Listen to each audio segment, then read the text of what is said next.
All right, let's get straight into it. Today, we're going to deconstruct a classic 12-mark GCSE chemistry question all about reaction rates. We're not just going to find the answers, we're going to break down exactly what the AQA examiners are looking for so you can see how to get every single mark.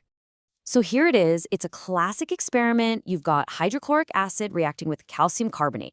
The whole investigation really hinges on one key variable, the size of the carbonate lumps.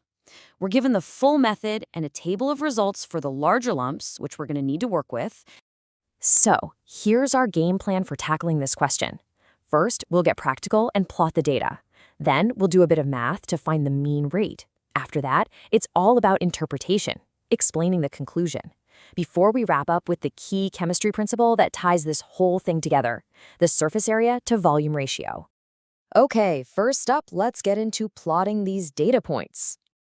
Right, so this first task is worth a solid 3 marks. Our job is to take the data for the large lumps from Table 4, get it onto the grid, which already has the curve for the small lumps, and then draw a line of best fit.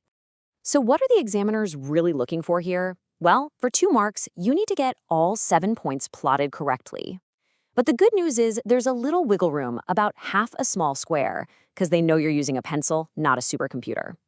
You can even snag 1 mark for getting 5 or 6 points right.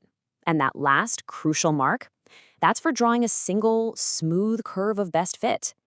All right, graph's done. Now we're on to the next part, which is a calculation.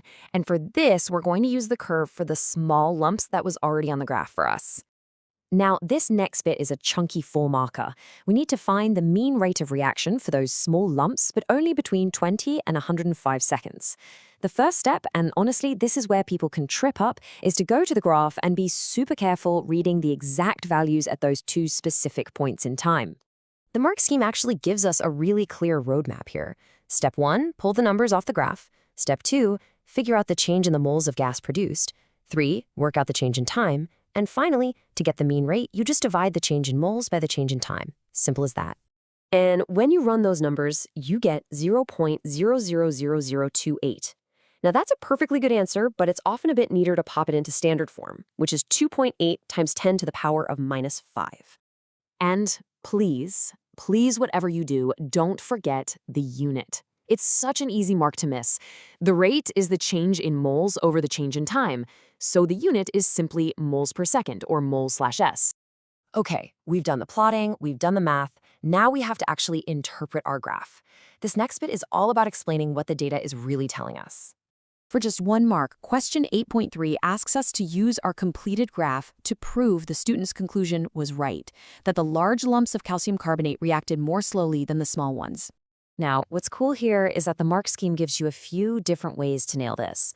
You could say that you get less gas in the same amount of time, or you could flip it around and say it takes more time to get the same amount of gas. But honestly, the most direct way is just to talk about the graph itself. The line for the large lumps is just less steep, right? And the steepness, the gradient, is the reaction rate. And for the last chunk of this question, we're getting into the why. Why does particle size even matter? And that all comes down to the concept of surface area to volume ratio. So in question 8.4, they give us this little cube of calcium carbonate with sides that are 0.5 centimeters long. And our job?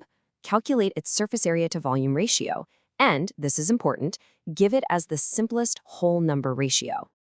Let's break it down. First, the surface area. A cube's got 6 identical faces, right? The area of just one face is 0.5 times 0.5, so that's 0.25 square centimeters. Multiply that by 6 for all the faces, and you get your total surface area, 1.5 square centimeters.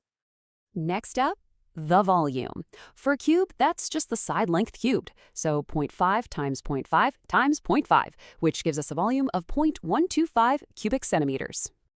Okay, so now we can form the ratio, 1.5 to 0.125. To get that into simple whole numbers, you just divide both sides by the smaller number, which is 0.125. And voila, you get your final answer, a nice, clean ratio of 12:1.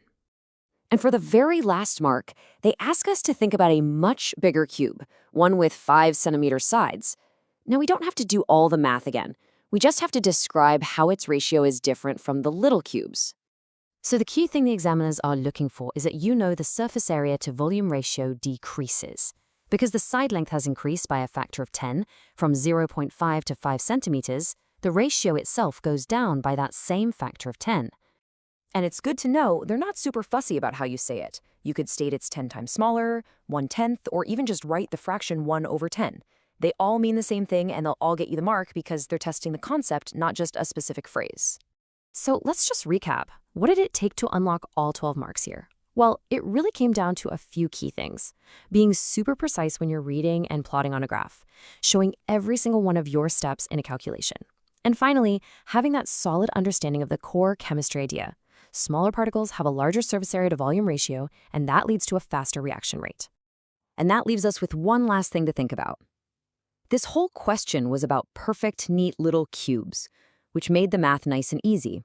But what if the lumps were irregular shapes, like they would be in a real lab? How might that different shape, not just the size, change the surface area, and in turn, change the results of the experiment? Something to chew on.